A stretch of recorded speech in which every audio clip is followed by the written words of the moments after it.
had Lucky Shot, you had Papa Pierre, you had Piram, you had a couple things out there, but it wasn't a primary thing on the industry. So it never feels like as if it was for us.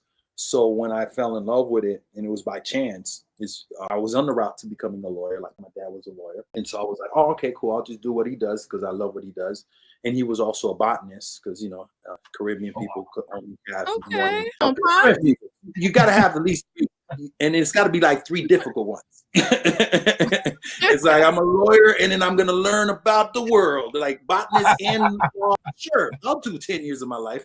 Why not?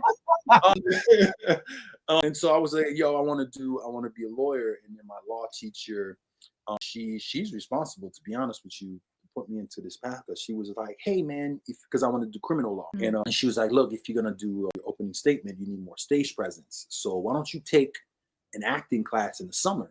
Just so you could, be in your body and all that stuff. And I didn't even know what that was. I thought it was, I was like, theater, movie theater? Like, what are you talking about? Yeah, movie theaters in school? This is crazy.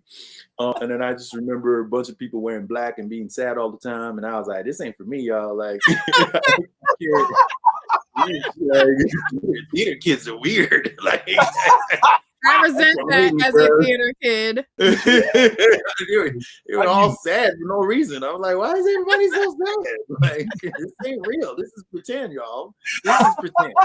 Like, what is going on? So yeah. So like at first it was a struggle, man. And my dad, being the Cliff Huxtable that he is, he was so happy that I was following his track. And, and my mom be like, oh, what bet you don't, why are you wasting your time doing all this stuff? And he'd be like, yeah, why are you wasting your time doing all this stuff? And my mom would leave, and then he'd come up to me, he'd be like, okay, so when you're on stage, make sure you put your hand like this. Put your hand like this. It's the power of movie on stage. But you know what? Listen to your mama.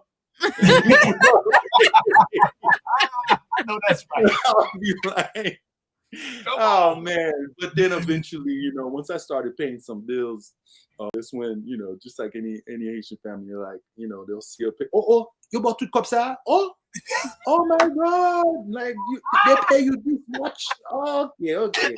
She's my biggest fan. I wouldn't be surprised if she's on the chat right now. I don't know how she finds out stuff. Mommy finds a way, man. She's my biggest fan now. She's telling people, sending my stuff. She was like, oh, I send it trailer to. I was like, how you sending trailer? You're 80-something years old.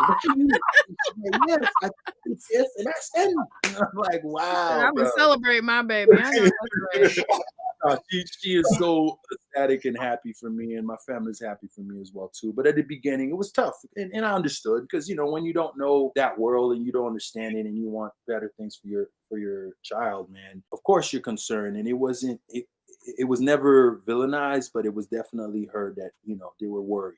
They were definitely worried, especially when I got like a scholarship to go to SMU for theater. It was a big decision, and I almost didn't go because at that time my dad got falling real sick. He had cancer, and then it went to his bone, so it was almost a wrap. I mean, almost, it was a wrap. But and I had to make a decision because at that time I was the breadwinner in my house,